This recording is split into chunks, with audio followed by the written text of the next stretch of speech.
Hello friends, welcome back to my channel.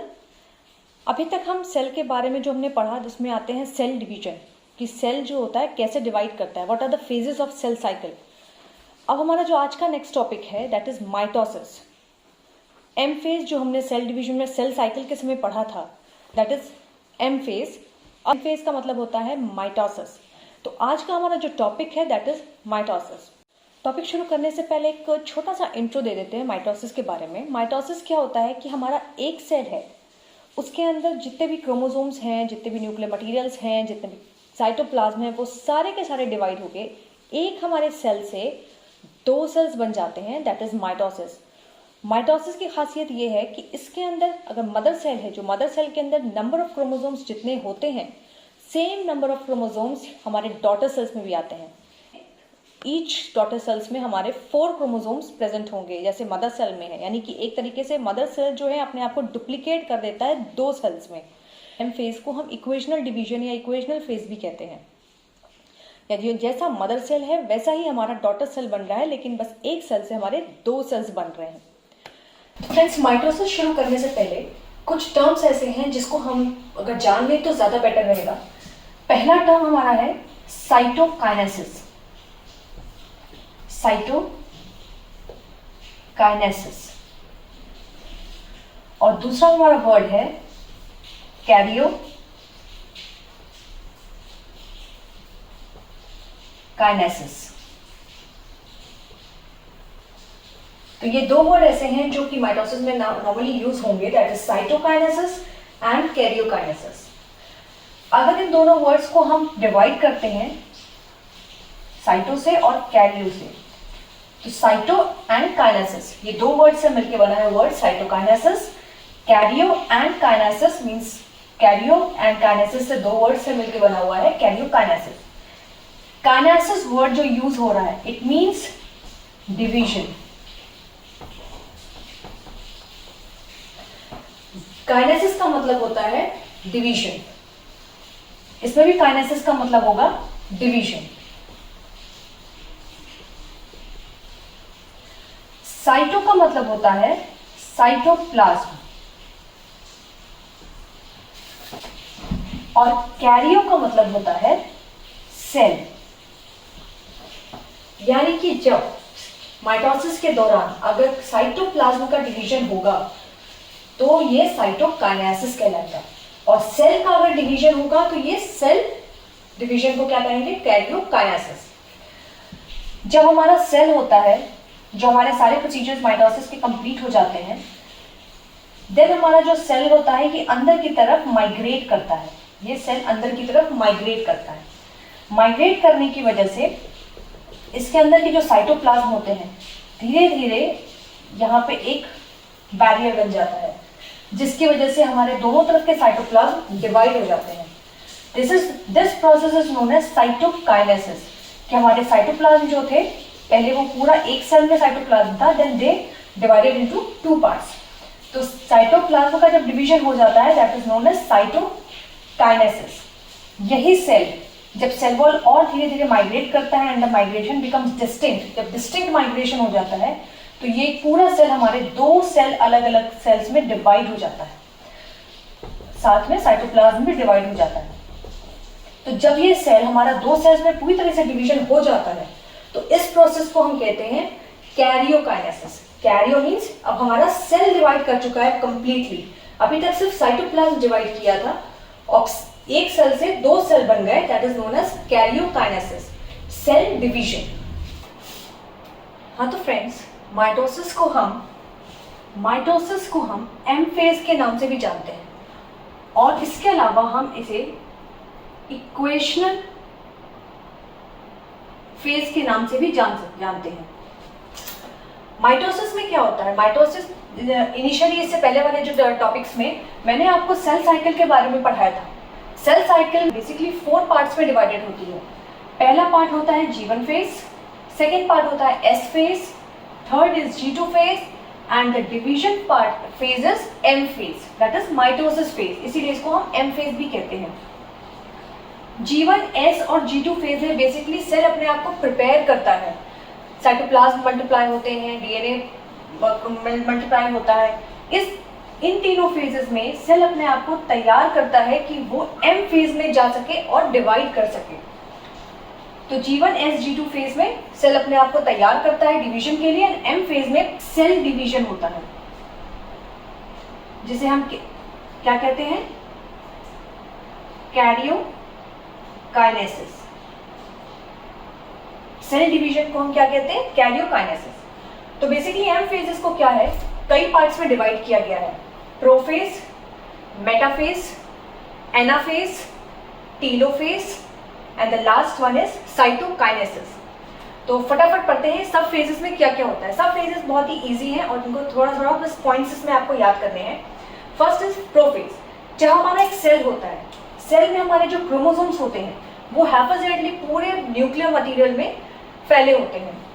उसमें आप distinguish नहीं कर सकते कि कहाँ पे क्रोमोसोम्स हैं, वो पूरा इस न्यूक्लियर मटेरियल में फैले होते हैं। अर्ली प्रोफेज में इन क्रोमोसोम्स का कंडेंसेशन स्टार्ट हो जाता है, धीरे धीरे ये कंडेंस करके एक डिस्टिंक्ट फॉर्म में दिखने लगते हैं हमें। लेट प्रोफेज आते आते हमारा जो क्रोमोसोम होता है वो एक डॉटर सेल्स या क्रोमेटिड्स के फॉर्म में तैयार हो जाता है, कंडेंसेशन प्रॉपर हो चुका होता है। और साथ ही साथ जो हमारा ये न्यूक्लियर एनवेलप होता है, ये हमारा जो न्यूक्लियर एनवेलप होता है, जो न्यूक्लियस के बाहर का जो बाउंड्री होती है, एनवेलप होता है, ये डिसइंटीग्रेट होना शुरू हो जाता है। न्यूक्लियर मटेरियल हमारा डिसइंटीग्रेट यानी कि धीरे धीरे गायब होना शुरू हो जाता है। और इसके साथ ही एक और चीज जो चेंजेस आता है इसमें कि हमारे जो ये सेंट्रोसोम्स होते हैं, ये सेंट्रोसोम्स हमारे दोनों सेल के इक्वेटर्स पे आ जाते हैं ताकि ये स्पिंडल फॉर्मेशन स्टार्ट कर सकें। ऐसे से स्पिंडल फॉर्मेशन स्टार्ट करना शुरू कर देते हैं। तो प्रोफेज में हमें सिर्फ 3 पॉइंट्स याद रखने हैं कि हमारे जो क्रोमोसोम्स होते हैं वो धीरे धीरे कंडेंस होना शुरू हो जाते हैं एंड प्रॉपर क्रोमैटिड्स का फॉर्म लेने लगते हैं।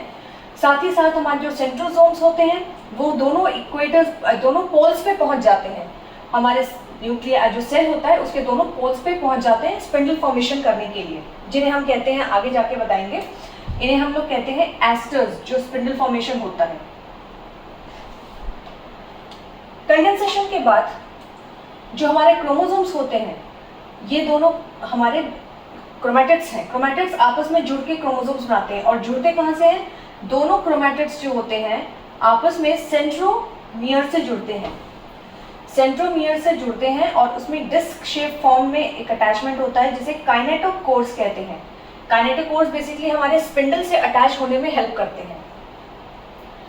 तो प्रोफेज के बाद हमारा आता है मेटाफेज। मेटाफेज में स्पिंडल फॉर्मेशन प्रॉपरली हो जाता है। स्पिंडल फॉर्मेशन होने के बाद जो हमारे क्रोमोसोम्स होते हैं वो अभी न्यूक्लियर मटेरियल में हैफाजर्डली इधर उधर अरेंज होते हैं, लेकिन मेटाफेज में क्या होता है, हमारे जो क्रोमोसोम्स होते हैं वो सेल के इक्वेटर पे आके अपने आप को अरेंज कर लेते हैं। सारे क्रोमोसोम्स इक्वेटर्स पे आ जाते हैं और एक लाइन से अपने आप को अरेंज कर लेते हैं। जो हमारा न्यूक्लियर एनवेलप था जो कि गायब हो रहा था, डिसइंटीग्रेट हो रहा था, अब ये पूरी तरह से डिसइंटीग्रेट हो चुका है। अब इसमें न्यूक्लियर एनवेलप जैसी कोई चीज़ नहीं बचती। न्यूक्लियर एनवेलप डिसइंटीग्रेट हो जाता है और हमारे क्रोमोसोम्स प्रॉपर पूरे सेल के साइटोप्लाज्म में रहते हैं। और स्पिंडल फॉर्मेशन होने के बाद हमारे क्रोमोसोम्स क्या करते हैं, अपने आप को इक्वेटर्स में अरेंज कर लेते हैं। तो बेसिक मेटाफेज में क्या होता है कि न्यूक्लियर एनवेलप का कंप्लीट डिसइंटीग्रेशन हो चुका होता है। साथ ही साथ जितने ये सारे जो क्रोमोसोम्स होते हैं ये साइटोप्लाज्म में रहते हैं। थर्ड थिंग इज कि जो क्रोमोसोम्स का कंडेंसेशन पूरा कंप्लीट हो चुका होता है और ये सारे क्रोमोसोम्स हमारे आपस में इक्वेटर पे आके अपने आप को अरेंज कर लेते हैं। Then third phase is anaphase. Anaphase में क्या होता है, एनाफेज में फिर जो हमारे क्रोमोसोम्स हैं, क्रोमोसोम्स जो होते हैं ये तुम्हारे आपके स्पिंडल फॉर्मेशन जो हुआ रहता है, स्पिंडल फॉर्मेशन काइनेटोकोर्स से आके स्पिंडल्स जो होते हैं वो अटैच हो जाते हैं and then they start pulling the two chromatids apart. दोनों क्रोमेटिड्स जो आपस में पहले इंटैंगल्ड थे, सेंट्रोमियर की मदद से आपस में जुड़े हुए थे, इन दोनों को क्रोमेटिड्स धीरे धीरे अपने आप को छोटा करते जाते हैं। क्रोमेटिड्स जो पूरे क्रोमेटिड्स आपस में अटैच थे वो धीरे धीरे श्रिंक होते हैं और श्रिंक होने के साथ ही साथ ये जो क्रोमोसोम्स हैं इनको आपस में डिटैच करते हैं। तो सेंट्रोमियर से जो अटैच होते हैं क्रोमोसोम वो अलग हो जाते हैं और ईच पेयर ऑफ क्रोमोसोम्स में से एक एक क्रोमोसोम जो है वो अपोजिट पोल्स की तरफ मूव करने लगता है। जैसा कि आप देख रहे होंगे यहाँ पे ये दोनों क्रोमोसोम्स अटैच थे, यहाँ पे अटैच थे, लेकिन एनाफेज में क्या हुआ, एक पार्ट इधर चला गया and the second part is on the opposite pole. तो दोनों पार्ट जो होते हैं आपस में जो अटैच होते हैं वो धीरे धीरे सेपरेट होके अपोजिट पोल्स की तरफ मूव करने लगते हैं। फिर एनाफेज के बाद आता है टीलोफेज। टीलोफेज में क्या होता है, टीलोफेज में क्रोमोसोम्स आइडेंटिकली दो अलग अलग पार्ट में डिवाइड हो जाते हैं। उसके बाद इन क्रोमोसोम्स के चारों तरफ हमारा दोबारा से न्यूक्लियर एनवेलप ये वापस से बन जाता है और इसके बनने के साथ ही साथ हमारे nucleolus, Golgi apparatus, endoplasmic reticulum ये सारे के सारे ऑर्गन्स फिर से फॉर्म हो जाते हैं और न्यूक्लियर एनवेलप बन जाता है। उसके अलावा जो हमारे जो क्रोमोसोम्स हैं, जो क्रोमोसोम्स पहली कंडीशन में थे सेम उसी कंडीशन में आ जाते हैं, यानी वो फिर से डिस्टिंक्ट जो हुए थे वो डिस्टिंक्ट होने की बजाय वो फिर से उसमें न्यूक्लियर जो मटेरियल होता है उसमें मिक्सअप हो जाते हैं and they are hardly to be found. जैसे इनिशियली हमारे क्रोमोसोम्स अपनी आइडेंटिटी नहीं थी उनकी, बाद में वो कंडेंस होकर आइडेंटिटी इनकी बनी। इसी तरह टीलोफेज में जब न्यूक्लियर एनवेलप बन जाता है उसके बाद the chromosomes they lose their identity, फिर से ये आइडेंटिटी लूज कर देते हैं and they mix up with the nuclear material and दोनों हमारे जो दोनों तरफ से जो स्पिंडल फॉर्मेशन, स्पिंडल के साथ साथ हमारे दोनों क्रोमोसोम्स जो अलग अलग पोल्स की तरफ आए थे वो दोनों मिलके अपने दो डॉटर सेल्स बना देते हैं। दोनों डॉटर सेल्स के चारों तरफ nuclear envelope and plus nuclear material fill हो जाता है। टीलोफेज के बाद आता है साइटोकाइनेसिस। कैरियोकाइनेसिस मीन्स हमने बताया था सेल डिवीजन होता है एंड साइटोकाइनेसिस मीन्स साइटोप्लाज्म का डिवीजन, यानी द साइटोप्लाज्म जो हमारे पूरे सेल में था उसके बाद ये जो है हमारे सेल वॉल जो होते हैं धीरे धीरे अंदर की तरफ मुड़ते जाते हैं एंड मुड़ते होने के बाद हमारे दो सेल्फ में फॉर्म हो जाते हैं और दोनों सेपरेट हो जाते हैं। यानी हमारा जो सेल था अब उसके पास टू डॉटर सेल्स हो जाते हैं, दो डॉटर सेल्स उसमें बन जाते हैं। Division means karyokinesis and cytoplasm division means cytokinesis.